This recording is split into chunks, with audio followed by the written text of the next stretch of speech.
Italian, Russian, and French. Wonderful. We're super excited. Thank you so much. Okay. Thank you.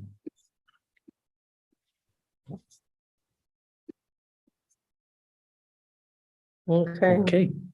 So just wait for everyone to join. Good evening, everyone, and welcome to the day 3 of the Big Love Summit, 6 p.m. GMT. I'm delighted to see so many joining today. I'm Matt MacArthur. I'm the Marketing and Communications Manager for FDCW. Firstly, to explain a little bit about the idea for the Big Love Summit this year.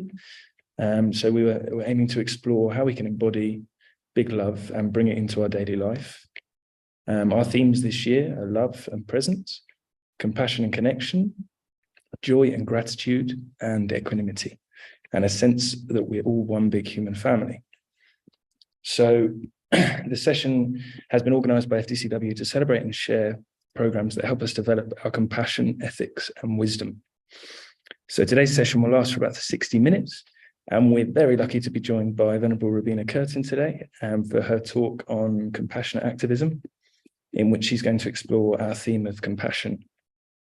So Ven Robina will talk for about 40 minutes, and then we'll have the chance for some question and answers at the end. So if you have any questions during the presentation, you can post them in the chat. And if we have time, we'll raise these with Ven Robina at the end. Oh, we'll definitely make time for questions. There's no question. And I might even start questions from the beginning. So we'll just see how it goes, okay? Amazing. So I feel very privileged to introduce Ven Robina today, who's been an absolute inspiration for me over the past few years. I was lucky enough to attend a retreat with her last Christmas at Vajrayogini in the south of France.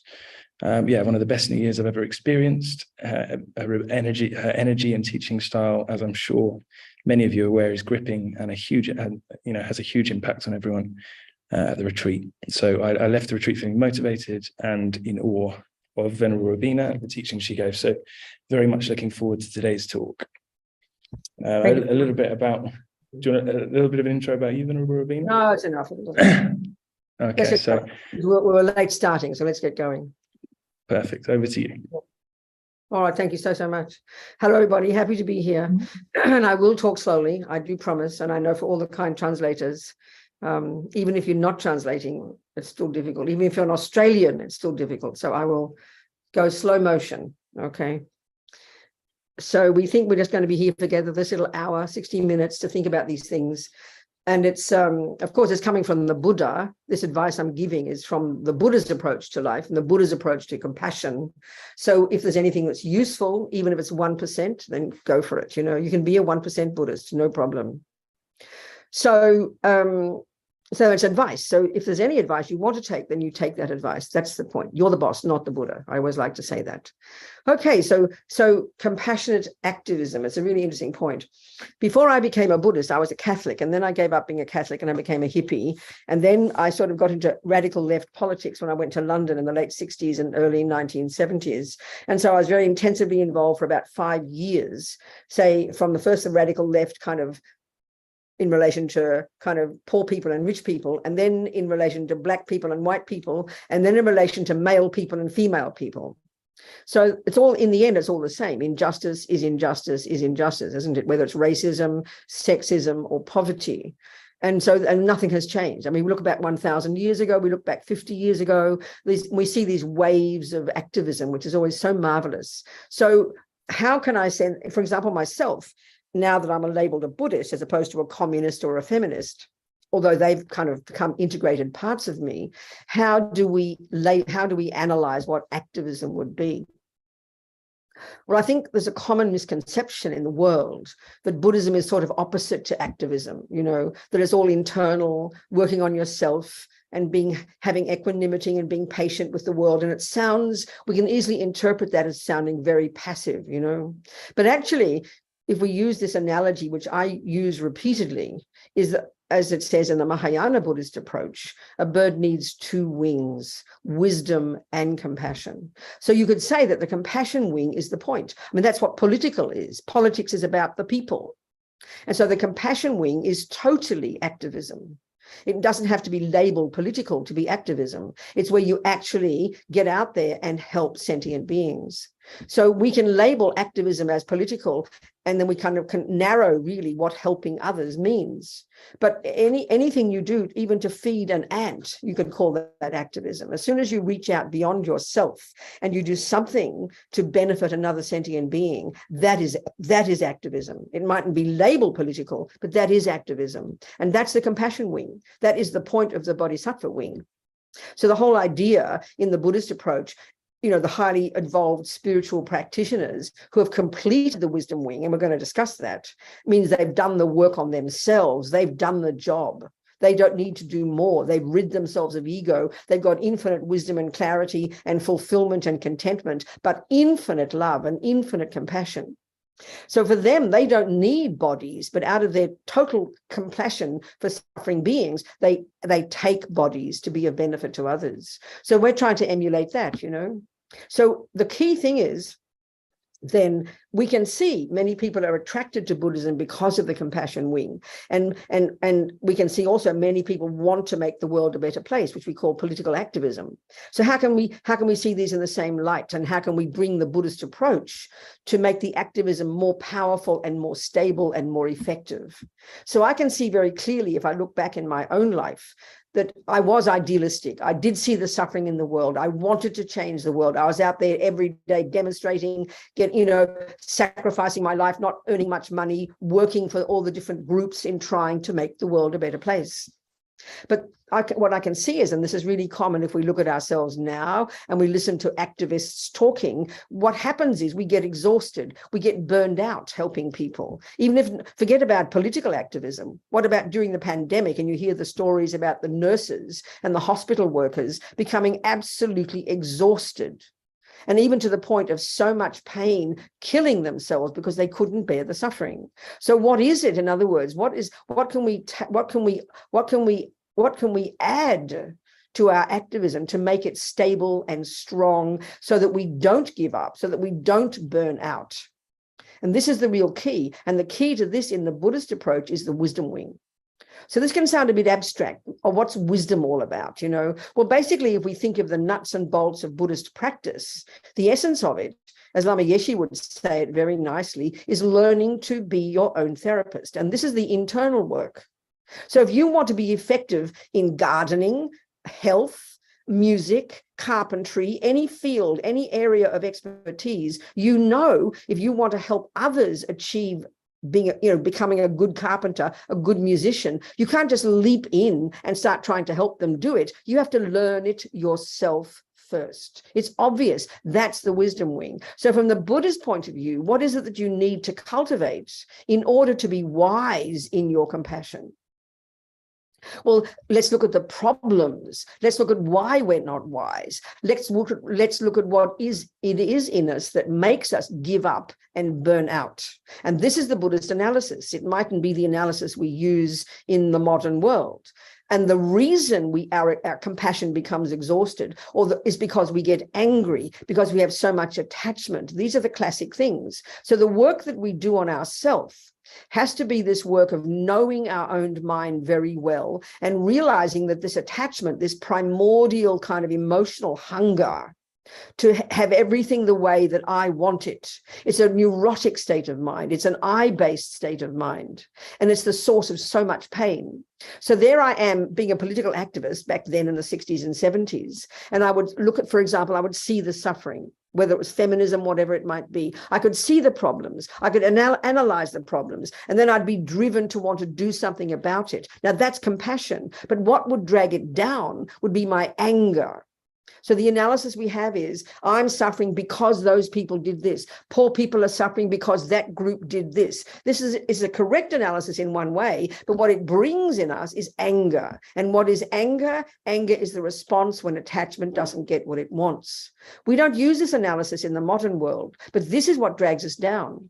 So I could see the suffering. I had compassion, but what would pollute my compassion would be the anger. How dare all these people? And then because attachment's not getting what it wants, and this is really primordial, then I get upset, I get angry, and that's what pollutes your compassion. And often that makes us there's no action at all. You just get upset. So it's really hard to see this, because we assume if you see suffering, you're going to get angry. But this is not true. This is why I always like to quote Martin Luther King. I remember vividly. And you could see he was an amazing activist and he didn't give up. But I think anybody could see he wasn't very angry. He wasn't shouting and yelling and shaking his fist and being angry. This can be very cathartic sometimes, but he had this incredible perseverance. And he used to say, it's good to find fault. It's good to see the suffering. You must see it. There is racism. There is injustice. There is poverty. You see, that's not being angry. That's simply seeing the truth. But we think seeing racism equals being angry with racism. No, seeing racism is fact. Seeing poverty is fact. But then, as Martin Luther King said, then what you do is you say, what can I do to help? That's compassion. That's compassion. As His Holiness said one time in an interview, one interviewer said that it looks like anger is very effective when it comes to activity, political activity. It's good to be angry because then it makes you want to fix it, you know. But as His Holiness said, that it makes sense. But when your action is mainly driven by attachment with an anger, it doesn't last. You give up, you get fed up, you get exhausted. But if it's driven by compassion, and then what can I do to help, then you won't give up. You'll be more humble, you'll be more patient, you'll have more perseverance, you won't have a fantasy now everything's going to change overnight, which is what attachment thinks. You get all idealistic and you live in a la-la land thinking the whole world is going to change overnight, you know, not true. Poverty and injustice have been there for countless eons. So learning to recognize it, working on your own mind, having a practice every day, steadying your own attachment, steadying your own jealousy, your own fears, your own anxiety, and that's the result of practice. That gives you more courage, that gives you more bravery. And then when you see the world, you see the suffering, there's no question. And as you get more wisdom, you see the suffering ever more deeply. But then you think, what can I do? If it's helping one person, and this is the interesting point, if you just look at the world and think, oh my God, the suffering is so terrible, what can I do about it? Nothing. You get exhausted, you get overwhelmed. But if you can do one small thing to help one sentient being, that gives you courage. If you just sit there being angry, being depressed, I can't bear it, I can't look at the world, it's too difficult, you just go crazy. When you realize it's nothing new to see poverty, it's nothing new to see injustice. It's always been like this. So the courage we want to try and cultivate is right in front of us. What can I do? I remember during the pandemic, you had these marvelous stories of people, you know, in the suffering world, little children, older people, seeing the suffering out there, instead of being overwhelmed by it, thinking, what can I do to help? Even some small thing, and that some small thing, it can't change the world overnight, but it will give you courage, and then you will start to reach out beyond yourself, beyond the ego, and you help even one sentient being. This is fantastic, you know. And then the other thing is, as you get less attachment and less anger, you get more courage and more patience. And patience isn't passive. Patience is a very brave attitude that looks in the face of the problem, doesn't deny it, doesn't freak out about it, doesn't go on about it. You see, there is the problem. You see it for what it is, and you kind of like greet the problem. And then you patiently and you perseveringly work on it. That's what patience is. Patience isn't passivity. Patience isn't passive aggression. Patience is a brave attitude that sees the problem for what it is, with a more clear-eyed look, and then you do what you can. This is all we can do. And then when we see that the world is not changing overnight, and it won't, then we won't freak out about it. You see, when we see the world through the lenses of attachment, we have this idealistic story, you know, and wanted everything to be perfect. But it's not realistic. It's just not realistic. When you have less attachment, you have less anger, you have less anxiety, you have less fear, you have more courage, and therefore your compassion can be more productive and more stable. So in the Buddhist point of view, that's the way you help yourself. That's what self-care is. Often we think, you know, I'm exhausted working for others, and it's true. then it is good to go home and have a little weep, have a nice meal, have a massage, relax, have a sleep. We must do that anyway, but that's not enough. If you retain the anger and the exhaustion and you talk about it and the anxiety grows, no matter how much sleep you have, it won't fix you. But if you have your practice working on your mind, having more, and then take care of yourself as well, you pick yourself up, next day you go back into your job and you do it again, and then you will persevere.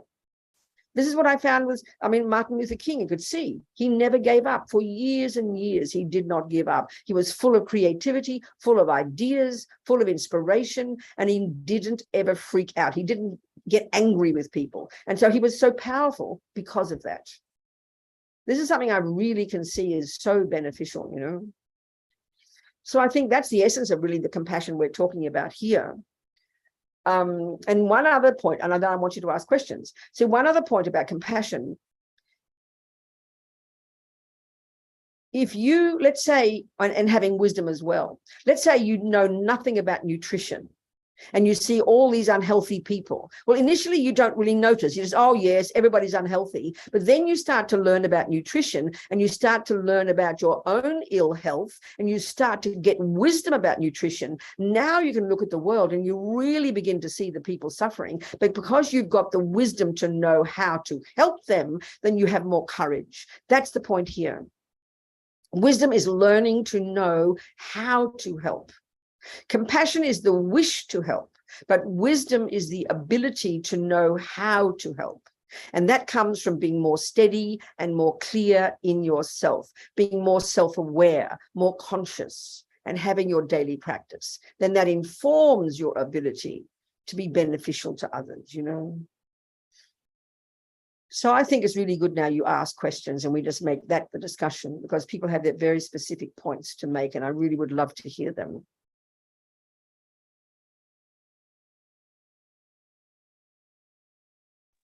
So yes, we Sonia, have one question. how can sorry, go. No, I was just going to say there's a question in the chat, but I think you've seen it from Sonia. Yeah. How can I develop wisdom? Well, you see, this is the point, Sonia. We have to know what this wisdom means. It sounds very grand, and it's really not. And this is the Buddhist analysis.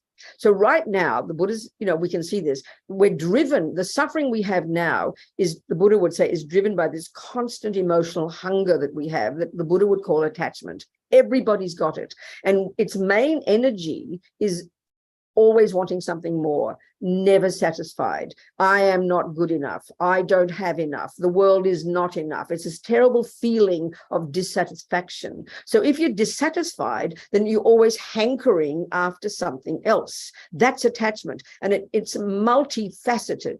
It doesn't just mean you're hungry for cakes or boyfriends. It's wanting the world to be a better way, wanting this to be this way, not wanting it to be that way. So we're always dissatisfied. And when you're dissatisfied and then you hanker after something more, then when you don't get it, or when it doesn't turn out the way you want, and this is 1,000 times a day, Sonia, then you get angry, you get upset, you get anxious, you get depressed. So we go between this attachment and this aversion 1,000 times a day. This seems in many ways very simple, but the analysis of it is profound. This is the basis of our own suffering. But the other interesting point is, because all these neurotic states of mind, all these delusions, not only do they make us miserable, but they cause us not to see things clearly.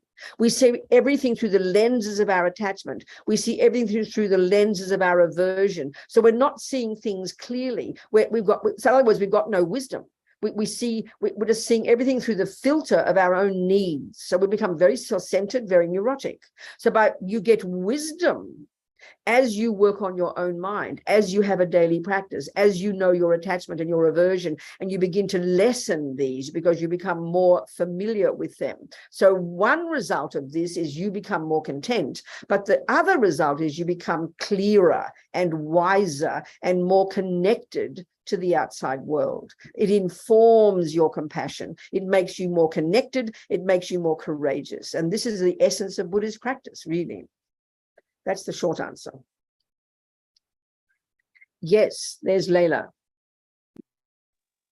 Hi, Venerable Robina. I will try to speak to you in English, okay? Good. Oh, thank you very much. I have a lot of difficulty in compassion, activism, because things are very hard when you talk to underprivileged people and problems, and it starts to feel heavy burden. So I found in rejoicing the example of people that does, like you said, Martin Luther King, or people in ONGs that have nice results in social work, a way of not feeling this burden. So what's the question, Leila? How much away am I getting? Because I'm attached to a nice feeling of rejoicing. So that's the question. So good. What's the question? Good, Leila. Far Good. am I on my path to have real compassion if I use rejoicing to move Okay, forward? so rejoicing is a really powerful quality. Yes. So compassion is one thing. Compassion is what we experience when we see suffering. It's a very specific response, isn't it? Compassion is what we experience when we see people suffering, and there's many levels of suffering, and we're discussing here how to get that compassion so that can motivate us to want to help.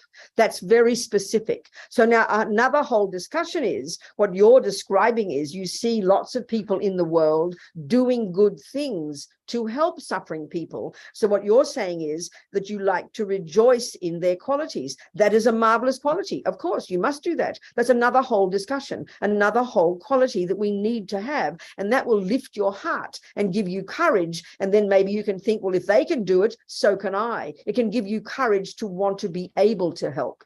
That's a very good point. So rejoicing is seeing the good work that the nurses are doing to help the poor people. There's the people who, the NGOs, as you said, you delight. Aren't these people marvelous? Look what they're doing to help the world. That's a marvelous quality. And that can help you have more compassion and can lift you to give you courage to think also, what can I do as well? Yes, excellent, Leila. Very good point. Yes, Antonella. Boa tarde, eu falo em português, você pode traduzir?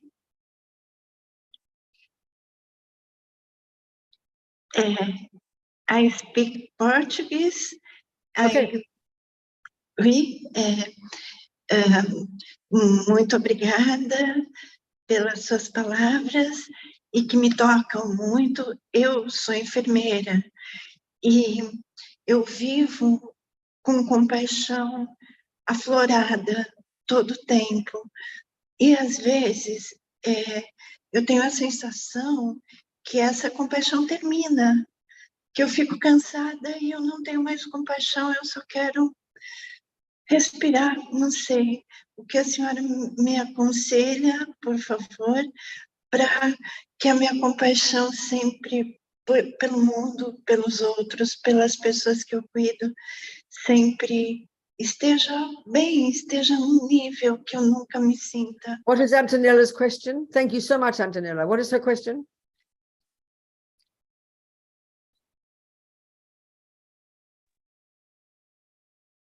Yeah, the question was broadcast in the English channel.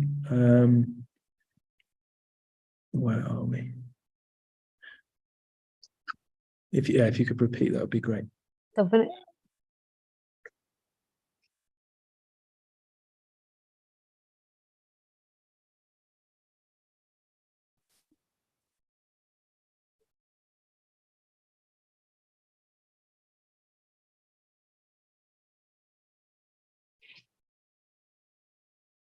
What's the question? I know. What's the question in Portuguese, please? Can the Portuguese person tell me the question?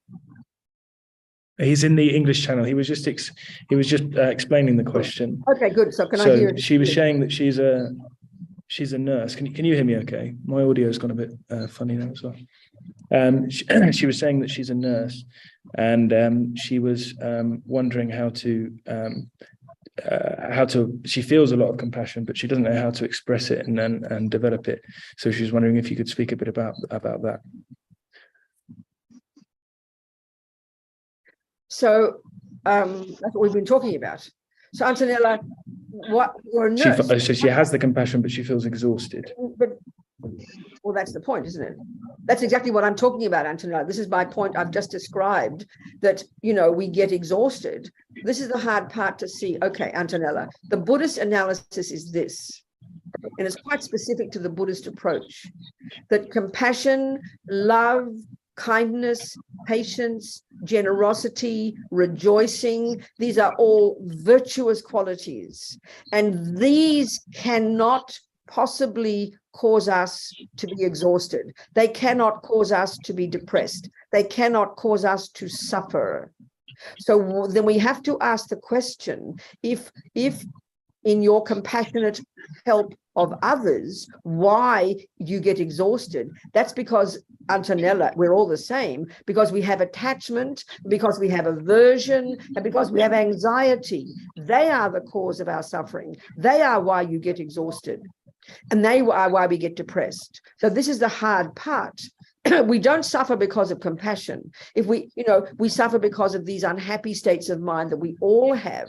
And this is what I'm meaning by the wisdom wing, the working on our own mind, realizing when you go to work and you see all these suffering people, the anxiety in you and the attachment in you is wishing it wasn't there. That's what makes you miserable. That's what makes you exhausted. And this is the Buddhist practice, which is not easy to do, but it's possible. That's why we need a daily practice. And then you get more courageous, Antonella, and you see the suffering and you want to help and you do what you can, and then you go home and you have a good sleep and you wake up next day and you go to work again. So it's not easy, but it is possible, Antonella. Is that clear? Muito obrigada. Good, darling. Thank you so much. Thank you so much. Yes. So other questions there also, Matt? So we have a question here. What is the from I think it's Meda Cheng. What is the best way to reduce anger towards difficult people around you? From a Chinese student. I know, Maida, there's so many approaches to it, but I think a really powerful one, and this is the wisdom wing approach. This is not the compassion wing. This is wisdom wing.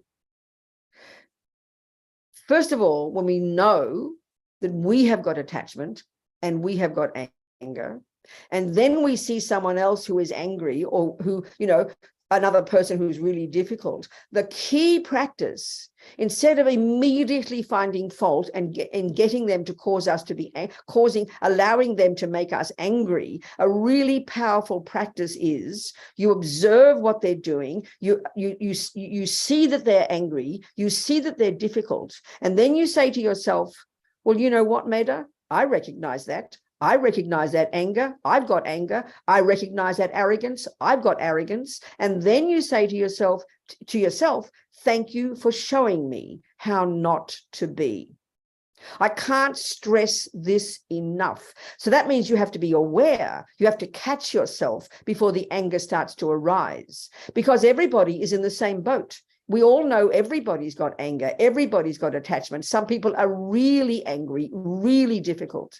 So we have to recognize, and this is really, in a way, it's also compassion. We realize that we are in the same boat. So this is the way when I think I read all my newspapers, I read the iPad, I read about the politics, you can get so angry so easily. But the first thing is I say to myself, there's anger, there's jealousy, there's arrogance. And then I say, I recognize that.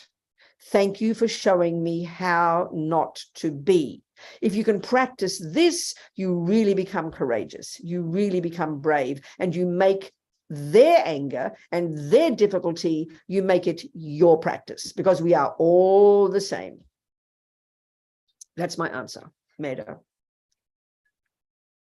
And then when we really know our own mind and can see how much pain that our anger causes us, then we'll eventually be able to have compassion for the person who is difficult, because guess who they are harming? Themselves. But we will never see that until we see that our anger and our jealousy and our attachment and our depression harms us. This, in fact, is Buddha's first teaching, but we can't see it. We just can't see how our delusions harm ourself. We just can't see it. When we can begin to see it, we are really making progress. And that's the wisdom wing before you get anywhere near the compassion wing. That's my advice, Maida. That's what I try to do every day. What else, people?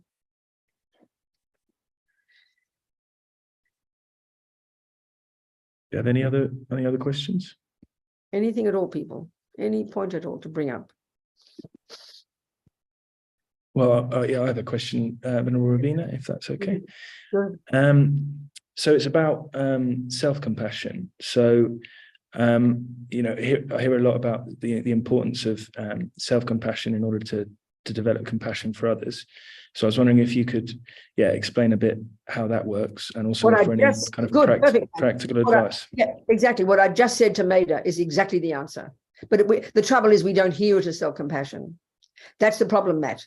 In other words, self-compassion in Buddhism is seeing your own delusions, seeing your own attachment, seeing your own anger, seeing your anxiety, seeing your jealousy, seeing your low self-esteem. When you can see your own mind and see that that is what causes you suffering, and then you are sick of that suffering, and then you practice to wish to change. That's self-compassion in Buddhism, but we don't hear it like that, because when we hear, oh, you mean I've got attachment, I've got anger, I've got jealousy, what we do instead of having compassion for ourselves is we are angry with ourselves, we criticize ourselves, and that's the thing that has to change, and that's quite difficult. So self-compassion, like I said, self-care, yes, have a massage, yes, have a good sleep, yes, have a relax. We need to do that, but if we don't work on the mind, Matt, we don't work on attachment and anger and jealousy, we can't hear it though, because we just hear it as criticism. But this is what Buddha is telling us is why we suffer. So having compassion for yourself means owning those qualities and being sick of the suffering it causes you, and then you practice in order to lessen your attachment, lessen your anger, lessen your low self-esteem. That's the answer, but it's quite difficult. We don't hear it. You understand, Matt? Yeah, thanks very much. But do you hear it? It makes sense. Yeah, it does make sense. I hadn't heard it kind of explained as, you know, I know, because you see, it almost sounds like your positioning. Yeah. Sorry. No, because Buddhism doesn't talk about self-compassion. We've decided, we've used the word in the West, self-compassion. There's no concept of self-compassion in Buddhism. But the Buddha's way of presenting the first stages of practice, he's telling us why we suffer, but all we hear is criticism. That's our problem. We hear the Buddha says we suffer because we're angry. We then go, oh, you mean I'm angry? We don't see that seeing our anger is self-compassion, but it is. But we see it as criticism. We just get guilty. So because we can't hear it properly, Matt. It's quite difficult. Are you seeing my point? Yeah.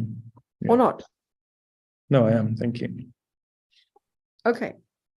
So other question. So we have another question from Ceci. Don't we need to have or feel a bit of dissatisfaction with a certain situation in order to do something to help change it? Many thanks. It's a good point. It's a question of how you analyze these concepts, and Buddhism has got a very specific analysis of these different states of mind. So you need to take that into consideration. So dissatisfaction, the way Buddhism describes it is, you know, okay, in Buddhist analysis of the mind, you've got neurotic, I-based, fear-based, delusional, distressing, miserable states of mind. And then you have positive, virtuous, useful, practical states of mind. This is not how we think in modern psychology. So the way Buddha would use the term dissatisfaction is like emotional hunger. And it's a bottomless pit. It can't be satisfied. And we can see this. Forget about yourself. We can see some people. It's like always seeing the glass half full. And you can't satisfy that. So the irony is, when you learn to be content with who you are, that doesn't mean you become complacent. We think if you're satisfied, you become complacent. No. It's a bit like, you know, when you realize you're a work in progress. So you're starting music and you accomplish grade 1. So if you're neurotic and never satisfied, you'll say, oh, I'm only in grade 1. Then you get to grade 2, oh, I'm only in grade 2. And then you get to grade 947, oh, I'm only in grade 947. That's because you're a bottomless pit of dissatisfaction and you're never content with your progress. You never rejoice in what you're doing. You're always miserable. That's the dissatisfaction that Buddha is talking about. But if you've got a mind that's delighting in the fact that you've just passed grade 1, aren't I fantastic? I just did grade 1. Then you're excited about getting to grade 2. So you can learn to be fulfilled and content with yourself at this moment, and then still be driven to want to get better. There's no contradiction at all. It's a very different approach. I hope that's clear. Thank you. So we have another question from Kat. How to distinguish between being humble versus low self-esteem? Again, a good question. And this always brings us to this crucial point in Buddhist psychology, which we really don't, I think, we don't hear it initially because it's not the Buddhist, it's not the modern analysis at all.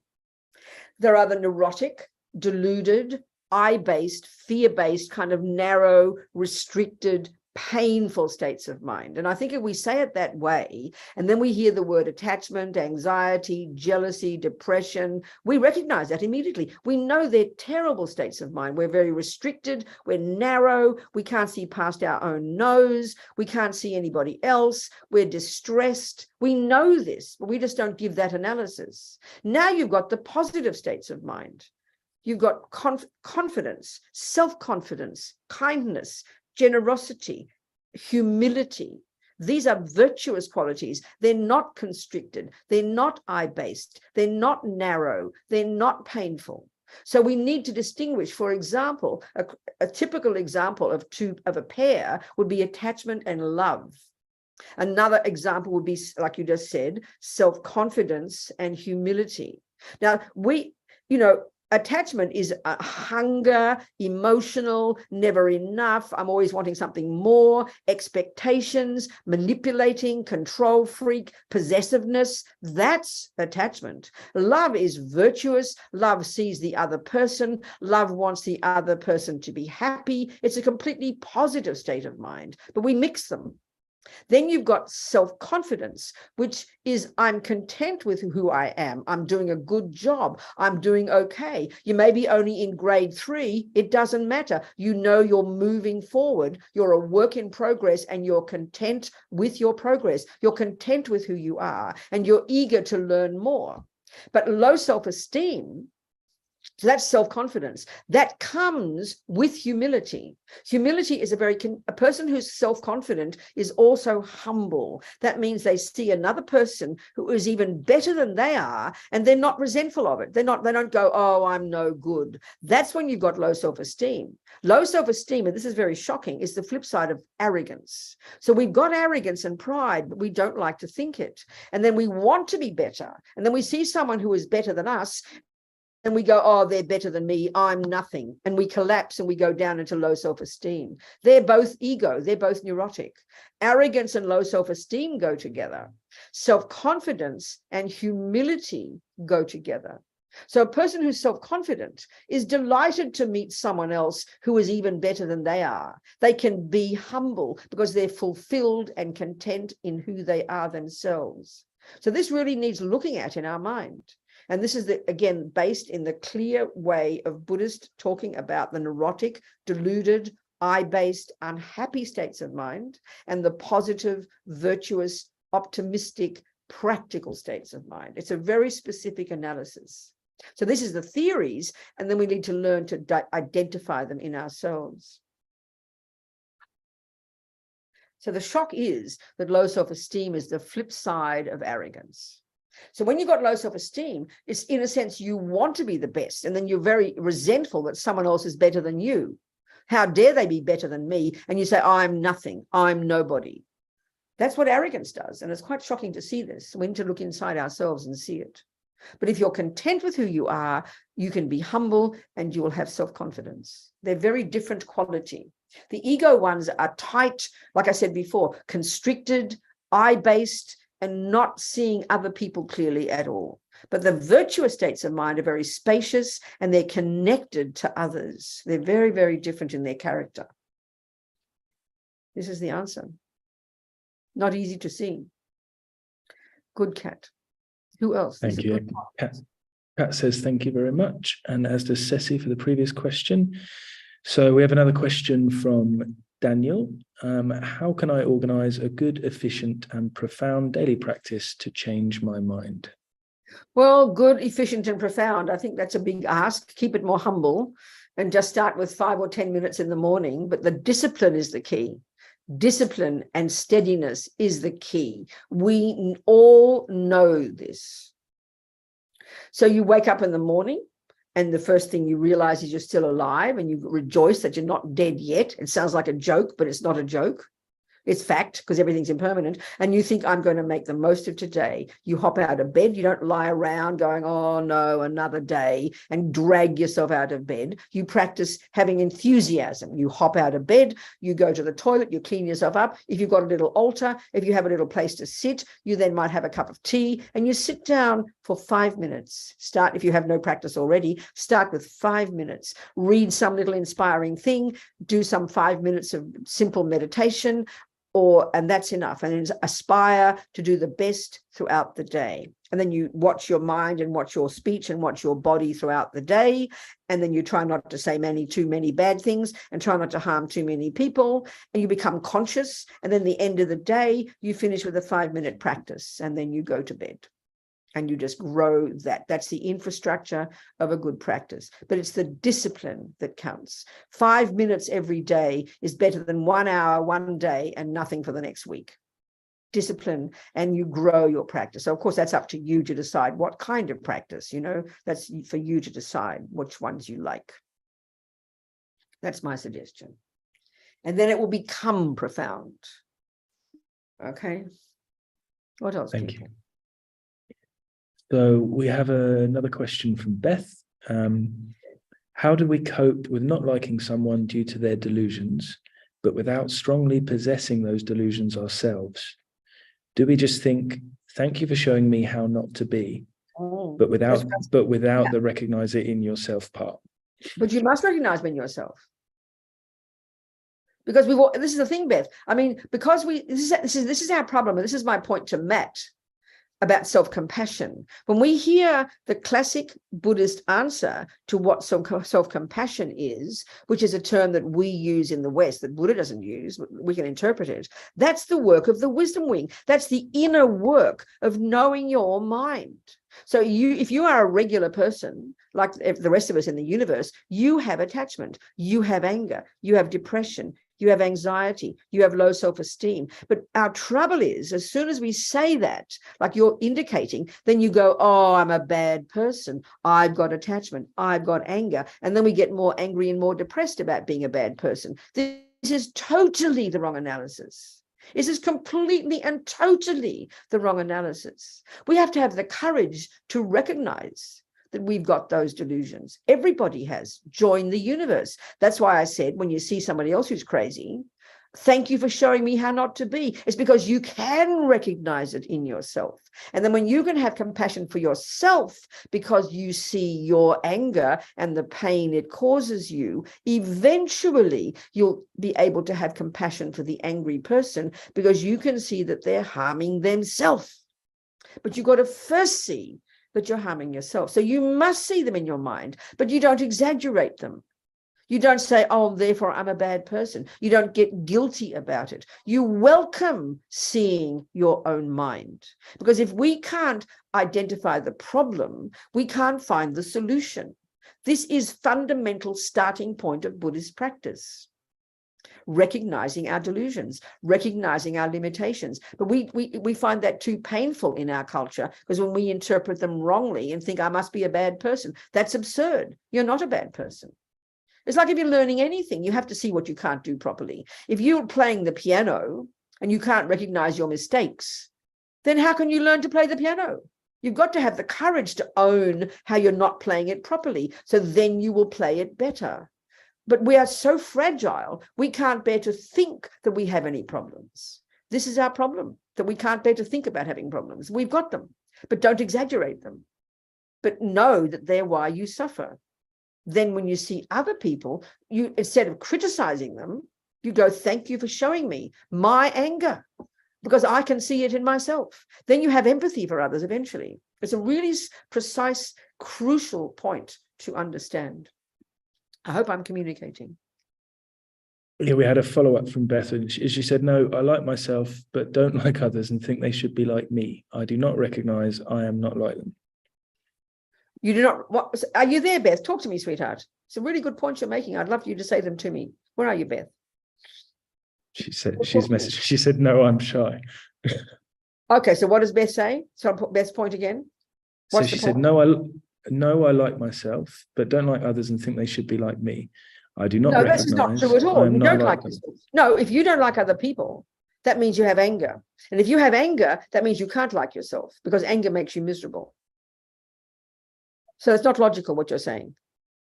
If you don't like other people, that's because you've got anger. And anger is in your mind, and anger is what causes you pain and suffering. So then you can't possibly like yourself if you have anger. It's not possible. It's schizophrenic. It's not possible. If you have anger, you can't say you like yourself. If you have kindness and patience and forgiveness, and you've really practiced those, then you can say you like yourself. So that's an interesting thing to look at. Who else? Okay, so we have another question from Julian. One day I saved several ants that were on the floor of my building drinking Coke. I was afraid of them being stepped on. At night, I dreamed of the Queen of Ants being angry with me. So we can help, but because of our common mind, we don't know the best from the perspective of the other, right? So you're saying that you're saving the ants, that the Queen of the Ants was upset with you that you saved the ants. Is that what you're suggesting? It sounds like it. Then I don't know how to interpret that dream, because I would suggest the Queen of the Ants would be delighted if you saved some of her subjects. So I don't understand that. There may be another way to interpret your dream. I don't know. So but the point you're making is a really good point, because we have so little wisdom. And the wisdom that Buddha is talking about, that we can develop eventually as we let go of the delusions, as we get single-pointed concentration, as we start to realize emptiness, we can get phenomenal wisdom. We can see the minds of others with crystal clarity. We can see their past. We can see their future. This is not a level of wisdom that we think is possible in the modern world, but this is the Buddhist view. So with that level of wisdom, then you will have the wisdom to know how to help. But so we're very short. So you're right, though, in general, we leap in often with compassion, but not with wisdom, and we end up making a mess. So that's a general point that is true. But I think in general, saving a sentient being can only be a good quality. But, you know, it's a bit like if you save the ant from drowning in the sink, but then it falls into a fire afterwards, you feel like, you know, well, maybe, you didn't make the right decision. So learn from it. Yes, learn to get wisdom. Then we will really know the wise thing to do. You'll have much more wisdom, like a mother who has not just compassion for her child, but she uses tough love. You know, she's told the child 4 times, no more chocolate. And the child doesn't listen. So she says, no more chocolate. You go to your room. Well, the child thinks mummy is angry. No, she's not. That's wise compassion. That's tough love. That's a more wise level of compassion. So you're right in general. I agree with your point. We don't have enough wisdom. That's true. Often we're driven by our attachment just to rush in and make things nice. So we need more wisdom, and that only comes by working on our own minds and lessening attachment and anger. That's absolutely right. Yes, people. Thank you. We have another question from Roz. What is your comment on so many of the collective I-based governments, for example, in the UK? Their influence is enormous. A big proportion of young people are wondering if democracy is no good. I don't know what I-based you mean. You mean self-centered people? I don't know. That's a bit, I don't get that question, Roz, so much. I don't want to answer easily. I don't understand, Roz. You have to ask me another way that question, please. I don't understand it. Okay. The UK government at the moment is full of people who are quite idealistic and wanting to swamp us with their ideas and their policies and blah, blah. And I think the UK is not alone in this.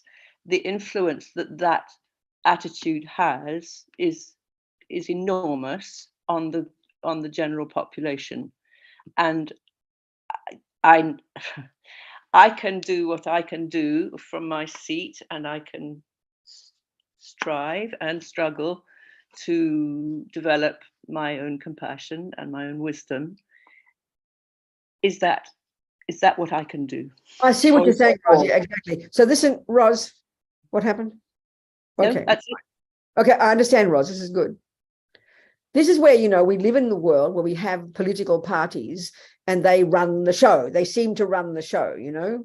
But in one sense, Ros, honestly, I think, just think about this.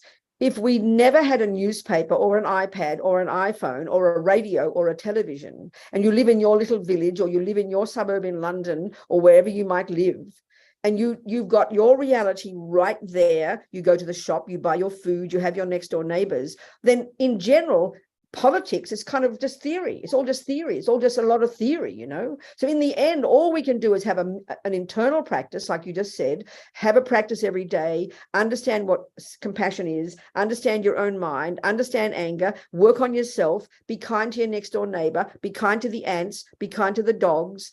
That's all we can do. And then if you want to go join a political party and help millions of people at another bigger level, then you'll be qualified. But this is the way the world is, you know. So, and often the voices of the political parties run the show, but it doesn't necessarily mean they change your life at all. I mean, you know, you might not feel any impact of a political party if you didn't read all the papers and read all the iPads and the television. So of course, political parties make decisions and can destroy countries. Of course they can. But in the end, all we can do, whether we're in Russia, Ukraine, or in London, all we can do is have our personal practice, have our basic good ethics, have our ground of good practice, and then do what we can.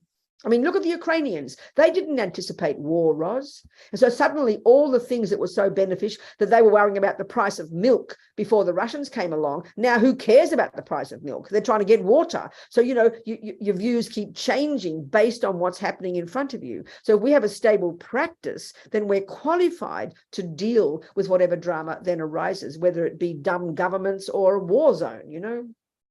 I think there's no choice. We've got to have a stable practice that grounds us and that enables us to do what we can with what is thrown in front of us in the world, you know. That's hugely reassuring. Thank you. Good, Ros. And be happy with that and influence whoever we can, you know.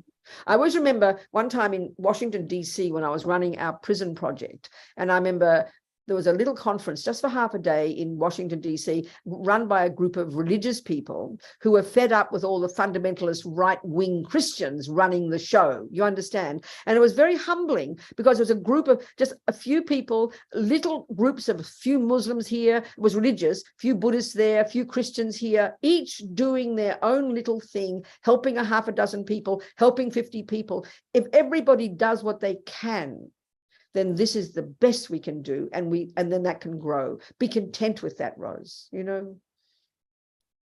You understand, darling? Good, thank you so much. What else, people? Anything else? We've got another 10 minutes, I'd say, easily 10 more minutes before we finish, because we started late. I'm so sorry. So we have another question from Julia. Yes. The best way to practice patience with family around you complaining most of the time. Yes, exactly. So difficult, Julia. The key practice is zip your lip. That's it. I swear. It sounds so boring. It sounds so simple. But at least, okay, you know, the real practice, as Lama Zopa says, Lama Yeshe says, is being your own therapist, working on your patience. But don't worry about that, Julia. Just shut your mouth when you are around family. At least you don't create more problems. Then, of course, when you go home, you can cry in the pillow and, you know, do what you want. But just shut your mouth and make a vow when you're going to know you're going to go to family, you know you're going to be there. You make a firm vow to yourself that you will not say one neurotic word. You will just try and be there, float around, let them say what they like, listen to their crazy views, and just be quiet and be kind. I swear to you, Julia, that's the practice. So what's another question in the chat box as a result of that? What was that, Matt? Yeah, there was a follow-up from Claire, which are you saying it is good to do small, simple things for a few? Of course it is. Help one ant. We've got to stop having grand ideas, you know? I mean, if you can get out there and run millions of people and change millions of people, then great. But this is the thing I'm saying. What happens is when we see suffering, like Roz's point, we get overwhelmed by it. But if you can just do one small thing for your next door neighbor, one small thing for a dog, what I'm getting at is it's only one person, but you give yourself some courage because you've reached yourself out beyond yourself to help one little sentient being. So be content with that. And then you can help 2 sentient beings, and you can help 3 sentient beings. I mean, it's wonderful to have grand ideas, how politicians talk, but it's a joke. You know, you got to start where you are now, with you, with your husband, your children, your next door neighbor, and the ants and the cockroaches. Okay? And be content with that. And that gives you courage. And then you can do more and it can grow. Okay? What else, people? So we have, I think it's more of a comment from Paula, but in Rio de Janeiro, we live in a permanent, huge social contrast. Even having compassion and helping people near you, you really know that it's enough to help them. Gratitude helps me to be thankful for what I have, but it is always a sad feeling that others can have enough of dignity in life. I feel happiness and gratitude for what I have in my life, but still a lot of sadness going together. Thank you. Is that all being translated? That was translated, yeah, by everybody? Yeah? Okay. So this is where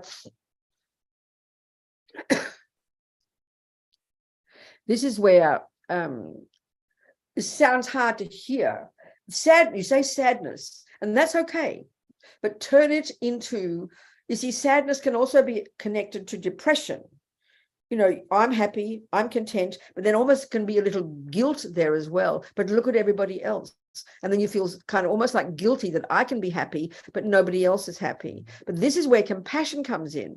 In a sense, in order to have valid compassion, you need to be fulfilled in yourself. This is the irony. You need to be content and fulfilled, because then you can say, what can I, like Martin Luther King said, what can I do to help?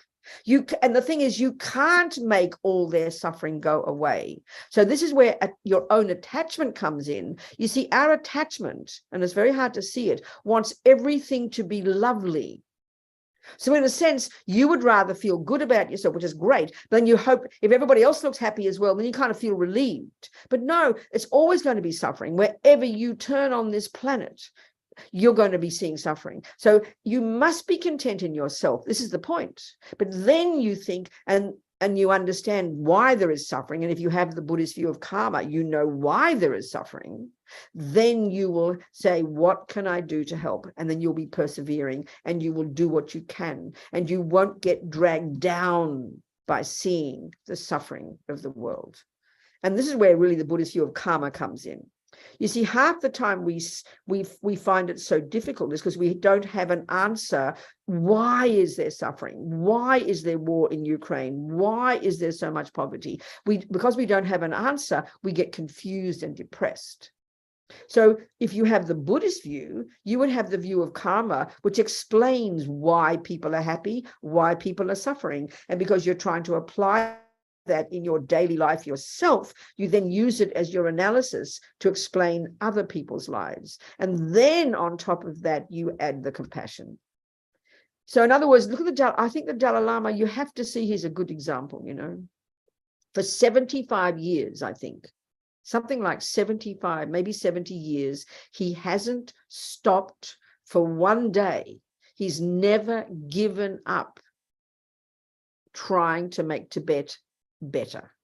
not to mention the rest of the world. So why does he have that enthusiasm? Why does he have that perseverance? Why is he buoyant? Because he can see the suffering you're talking about and probably much more. So you've got to see the difference. It's because he's given up attachment. He's given up anger. He's given up fears. He's given up ego. This is the Buddhist analysis, and this is what's possible. Then his compassion and perseverance are tremendous. He sees the suffering. His compassion is unbelievable, but it doesn't drag him down. So we can learn from that. That's the benefit of the wisdom wing. We don't suffer because we see suffering. We suffer because we have attachment that only wants everything to be lovely. And then we have aversion or depression, which often manifests as this sadness, which makes us hopeless. This is the analysis in Buddhism. It's quite a subtle one. So there's some food for thought for you. What else is there? A couple more questions, then we can finish. I think our hour has gone. So we have another question from Alex. So much of the activism from civil society organizations in Kenya, for instance, are more reactive than issue-based in addressing a particular public challenge. How can I effectively do activism with a positive impact? Well, that's where you either do it on your own or you join groups that you feel are doing something useful. But really, it comes down to the same thing, to try and do what you can. Do what you can. And now some people have the karma to be able to do lots of things. You can start organizations. You can become like Bill Gates, who's got billions of dollars. You can run billions of dollars NGOs. If you can do that, then great, do that. But if you can do one small thing, then do that. All we can do is be humble but optimistic and do what we can. I think it's the same answer every time. And if there are organizations that we feel are doing something useful, then even if you just give $1 a year to help them, that's something. It's to have some enthusiasm and some optimism, but you can do something, that every little thing does count. And of course, you leave the organizations alone, the ones that you think are useless, you know.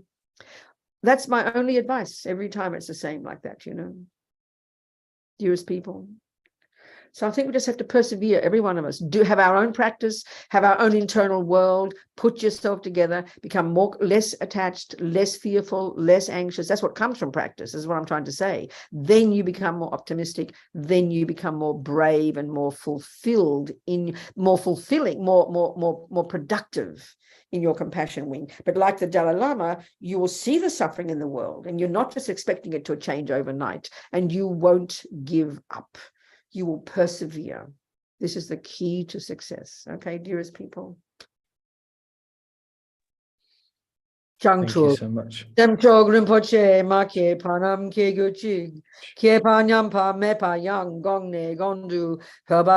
just means may compassion grow and grow in the hearts of all. All right. That's it, done. Thank you very much.